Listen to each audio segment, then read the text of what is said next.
Aduh, mati lagi. Ini. Cik aku main game ni.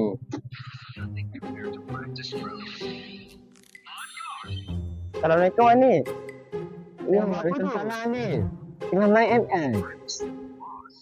Saya bosan-bosan masing-masing bosan saya main ML. Tapi stres lah main game ni. Asyik kalah je. Biasalah tu. Sekarang kan tengah cuti sekolah. Ramai budak main. Alih, duduk asyiklah duduk. Okay. Macam tak elok pula kita duduk sembang. Awak duduk diri, saya duduk. Kita tutup lagi ni. Malah dah saya nak main game ni pun. Nantilah sambung. Ya. Tapi kan ni, kalau tengok, cantik tak pantai kita hari ni. Suasana macam sejuk je. Cantik sangat. Suasana pun cerah je. Tak hujan pun hari ni. Betul. Tapi kan, selain daripada tu, kalaulah awak perhatikan dengan baik, suasana pantai kita ni tercemar sebenarnya. Ya, betul. Banyak sampah-sampah, puting rokok, sisa makanan yang orang ramai tinggal di pantai. Contohnya, awak boleh tengok. Tu. Awak sendiri boleh nampak. Banyak sangat puting rokok yang orang nak buang. Jadi, yang saya boleh katalah, kalaulah orang-orang kita ni, dia ada sifat bertanggungjawab, patutnya dia tak buang sampah merata-rata ni. Betul tu, saya setuju. Masyarakat kita perlu sentiasa berwaspada dan tengok keadaan sekeliling. Banyak sampah. Dan kita boleh juga amalkan tolong-menolong, iaitu kutip sampah-sampah yang ada di kawasan sekeliling supaya pantai kita lebih bersih kan? Ya, saya setuju. Dan seperti mana kita tahu juga, sampah-sampah ni juga boleh mencemarkan sungai-sungai kita dan pantai. Jadi menyebabkan pendatang-pendatang luar ni bila datang ke pantai kita, dia tak menarik minat mereka sebab kotor. Saya setuju. Jadi jom ni kita pusing-pusing tengok kawasan sekeliling. Ya.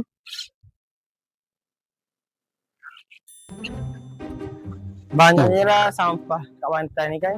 Ya, saya setuju. Tengok tu. Tak boleh nak berkata, tak boleh nak terbilang. Sampah kita. Orang main daun teruk. Buang rata-rata. Tak elok kan? Tak ya. Dah lah main benda ni judi. Apalah. Tengok dah berterbangan ya. Cuba tengok tu. Tengok. Petang-petang dah lah pada bulan puasa. Main kak teruk lagi. Tengok dia nak buat apalah dengan kak tu Betul lah tu. Mesti dah tu dia buang sampah rata-rata kan? Ya.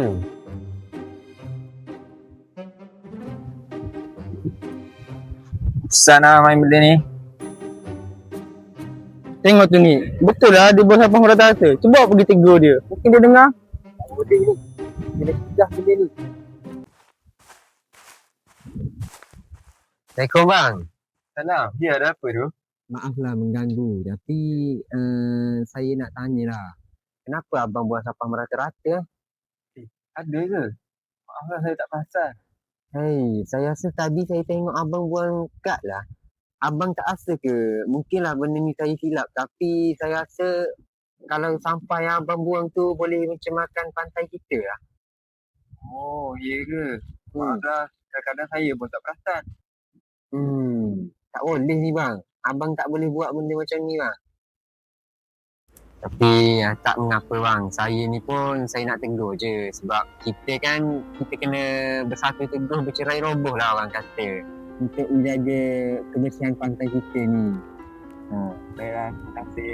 Kadang-kadang kita mana perasan benda-benda kecil macam ni. Ya. Jadi nanti saya pun bolehlah tolong abang kutip sampah tu balik Okay, baik. Jom.